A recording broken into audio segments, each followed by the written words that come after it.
बिस्मिल्लाहिर्रहमानिर्रहीम। Physics in YouTube channel में मैं आपको खुशामदीद कहता हूँ।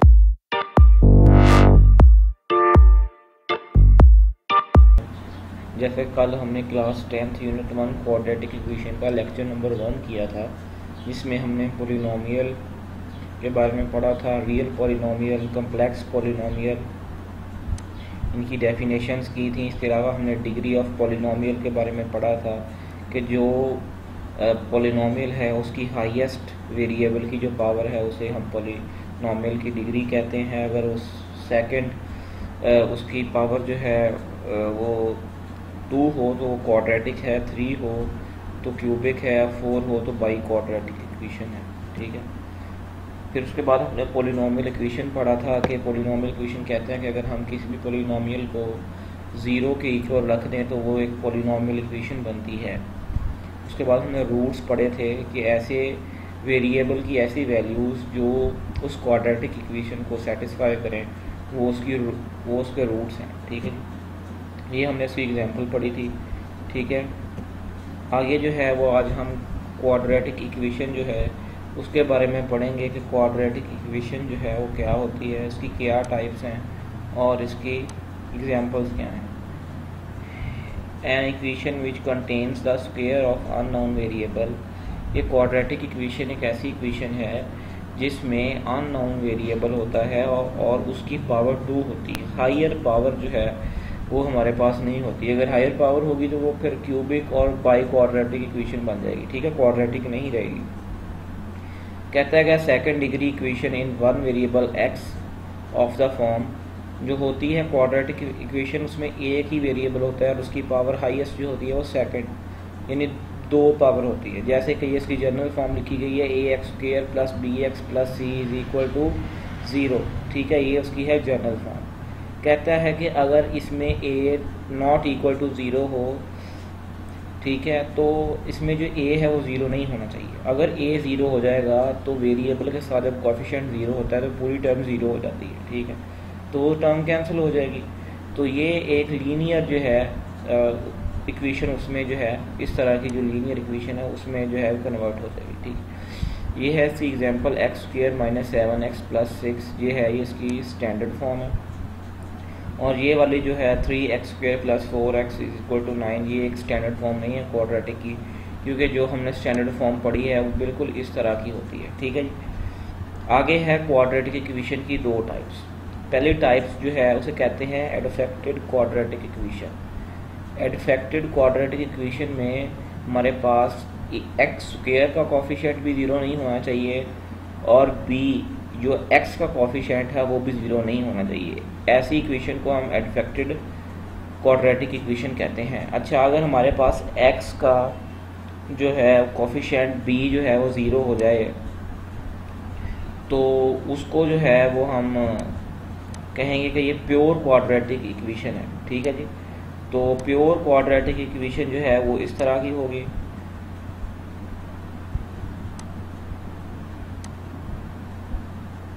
एक मिनट।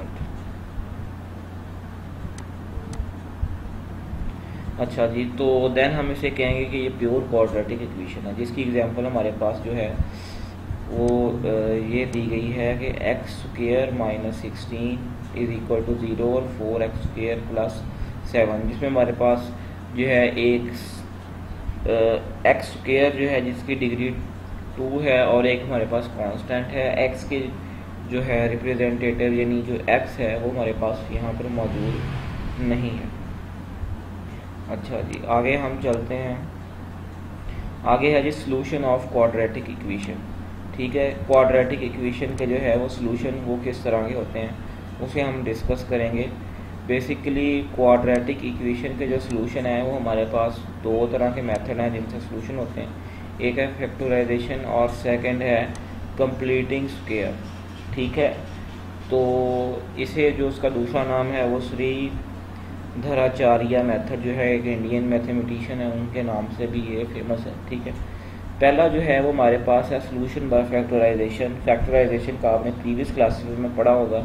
सिंपली जो फैक्टराइजेशन है उसकी डेफिनेशन ये है कि आपके पास कोई एक जो है वो पॉइंट एक नंबर हो, अगर हम उसको दो मल्टीपल्स जो कि एक दूसरे के प्रोडक्ट हो में लिख लें और ये दोनों जो हैं उस नंबर को डिवाइड करते हैं, उसके डिवाइज़र्स हों और रिमाइंडर में ज़ीरो है, वो उसके जो होते हैं फैक्टर होते हैं। ठीक है, इसमें बिल्कुल यही होगा कि ax² plus bx plus 7 is equal to 0। ये हमारे पास एक क्वाड्रेटिक इक्वेशन है जिसमें हम अगर दो नंबर कोई r और s ले लेते हैं, ठीक है, उसको इक्वेशन में इस तरह पुट करेंगे r plus s is equal to b।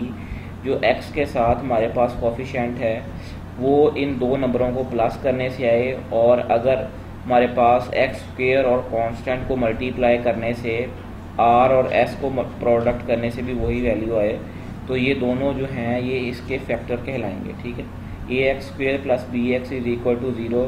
तो वो दोनों जो है टर्म वो एक लीनियर इक्वेशन में जो है वो कन्वर्ट हो जाएंगे। ठीक है, तो चलिए इसकी एक एग्जांपल करते हैं। ये देखें हमारे पास जो है ये इसकी एक एग्जांपल है कि x² प्लस 5x प्लस 6 जो है इसे हम कन्वर्ट कर लेंगे x² plus 3x plus 2x plus 6 में। ठीक है, x को यहाँ से कॉमन लेंगे, ये हो जाएगा x इंटू एक्स प्लस 3, और यहाँ से 2 को कॉमन लेंगे x प्लस 3 हो जाएगा। ठीक है, देखिए इन दोनों को जैसे हमने r और s कहा था, फर्स्ट करें इसे r कह लेते हैं ये टर्म जो है, और इसको जो है हम जो है वो s कह लेते हैं। इन दोनों को अगर हम जमा करें तो हमारे पास b के यानी x के साथ वाला कोफिशिएंट आ जाता है। अगर इसको मल्टीप्लाई करें 3 2 6 हो जाएगा, तो ये 6 मल्टीप्लाई बाय 1 6, तो हमारे पास दोनों कंडीशन को सेटिस्फाई करता है। ठीक है, उसके बाद ये दो इक्वेशन जो हैं उनमें कन्वर्ट हो जाएगा, क्योंकि इनकी पावर जो है वो 1 है, इसलिए ये जो है ये लीनियर इक्वेशंस जो हैं ये कहलाएंगे। ठीक है जी, अच्छा जी, और अब हम इसको लहदा इक्वल के 0 के जो है वो इक्वल रख लेंगे। x इज इक्वल -2 में कन्वर्ट हो जाएगा, x इज इक्वल -3 में कन्वर्ट हो जाएगा। ठीक है, तो पहले जो है वो x -2 को जो है x इज इक्वल -2 को हम इक्वेशन में पुट करेंगे, तो देखें हमारे पास इसने इक्वेशन को सेटिस्फाई किया है, इसलिए लिहाजा ये जो है इसका रूट है। दूसरा है x इज इक्वल -3, इसको हमने पुट किया तो इसका जो आंसर है वो भी 0 है। ठीक है, इसका मतलब है कि इन दोनों रूट्स ने इस इक्वेशन को सेटिस्फाई किया है, लिहाजा दोनों रूट्स जो हैं वो इस इक्वेशन के ही हैं। चलिए आगे चलते हैं।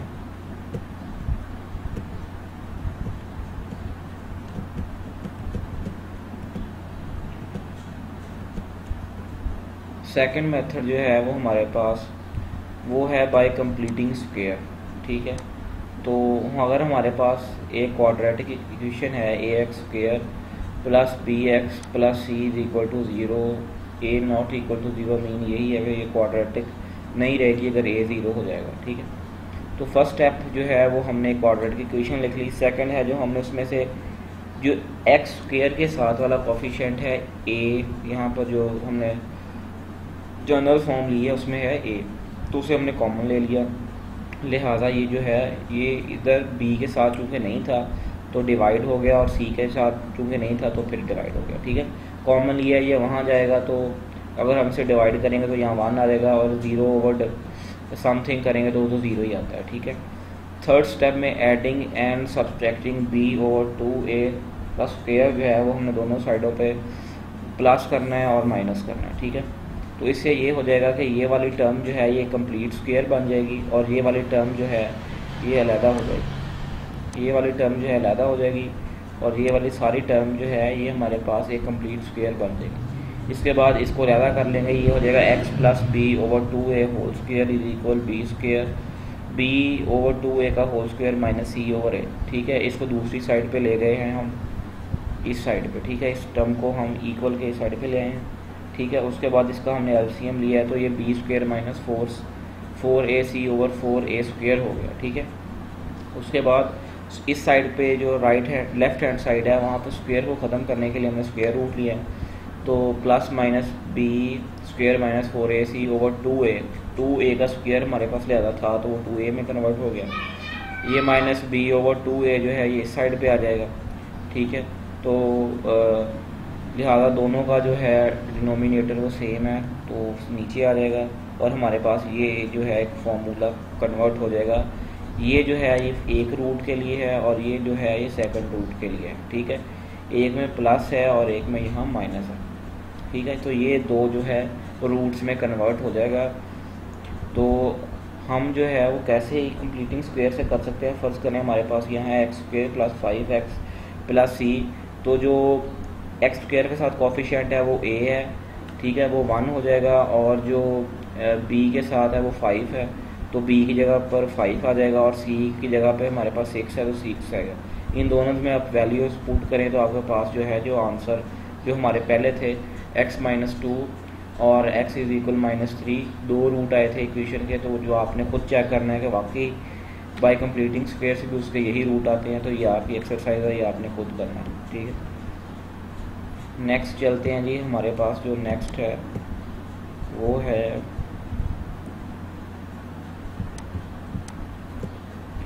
वो कहता है कि जी कोई भी इक्वेशन है यानी क्वाड्रेटिक इक्वेशन, उसके दो ही रूट्स हो सकते हैं। ये कैसे पता चलता है कि अगर क्वाड्रेटिक इक्वेशन है उसकी हाईएस्ट पावर 2 है तो उसके दो रूट होंगे। अगर किसी की एक है तो जैसे कि लीनियर उसका एक रूट आएगा, जिसकी 3 है तो उसके 3 रूट आएंगे, और जिसके 4 है बाई क्वाड्रेटिक उसके 4 रूट्स आएंगे, ठीक है। तो आज के लिए इतना ही काफ़ी है। आज हमने क्या क्या पढ़ा। आज हमने क्वाड्रेटिक इक्वेशन को पढ़ा। आज हमने उसके दो मेथड जो हैं जिससे हम फैक्टर्स को हैं रूट्स जो निकालने के वो पढ़े।